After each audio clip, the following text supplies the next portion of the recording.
My name is Saul Ostrow.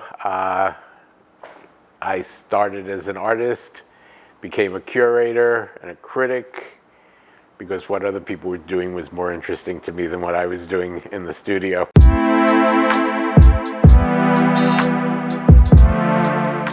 So when I made the transition out of the studio and into these other art worlds, or these other aspects of the art world, I took that attitude with me. The question was always, what if? What if one starts an organization, which we did, called CPI, Critical Practices Incorporated, and a not-for-profit, and tried to build it on a different model. So CPI is about 16 people from various backgrounds working on various projects, all contributing to the same entity, in which we organize things like conversations for 30 people on a given subject. We organize, one of the questions we asked was, what if an artist has to deal with their work in a domestic setting? So for years, we've invited artists to come and do projects at my loft in which they couldn't move the furniture. They had to work around the limitations of my lifestyle because that was a what if question.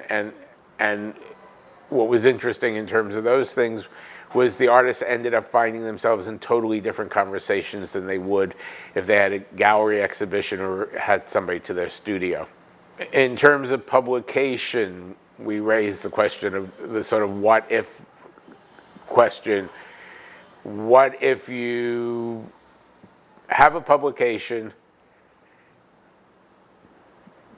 print it in an edition of 1,000, and distribute it by leaving piles of 100 at different locations around the country, and didn't track it? You didn't ask people to you didn't ask people to tell you where they got it or get back to you or anything. Literally, it was like a postcard sent without an address. And these are all things that the CPI did do, or just continues to do, with the idea that these are the ways that critical discourse is maintained. A lot of people have absolutely no idea what it means to be interdisciplinary. They confuse intradisciplinary with interdisciplinary. People tend to think interdisciplinary does away with the notion of the disciplinary, things like that. So there's a lot of confusion about this. And it becomes apparent when you start actually trying to work together, right? Because somebody wants to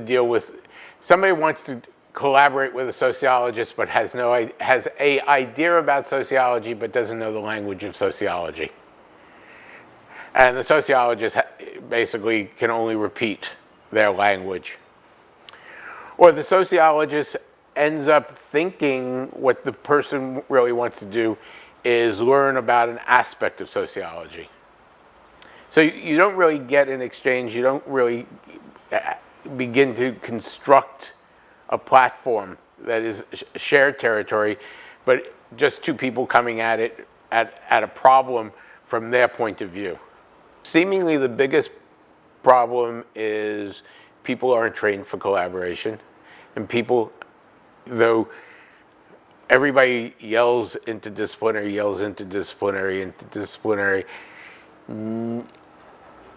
in the the problem remains that people's notion of it, the interdisciplinary and the collaborative is a type of hybridity. It's not synthesis. It's not, okay, you bring this information, I'll bring this information, we combine it, and let's see what we have. It's like, that's my information, there's your information, this is how it will interact, and I'll be sure of my authorship, you'll be sure of your authorship,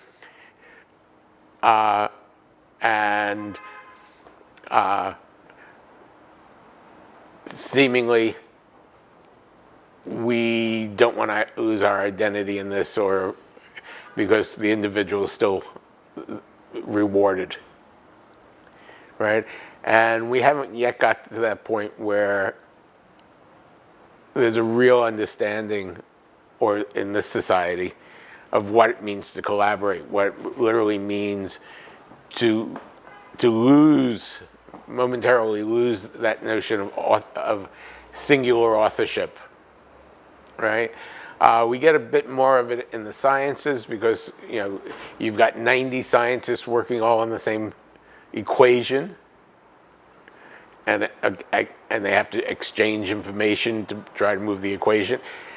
But most places else in our culture, that doesn't really hold true. There isn't that type of exchange. There isn't that notion of common platform. So that's where I would see the biggest problem is the notion is when somebody can say the problem is mine, where the problem's not mine, the problem's ours, and the solution is ours, right? And I contributed to that solution, not that this is my solution. The next real stage, and in the society increasingly demands it, is that we begin to actually think collaboratively, not just work collaboratively.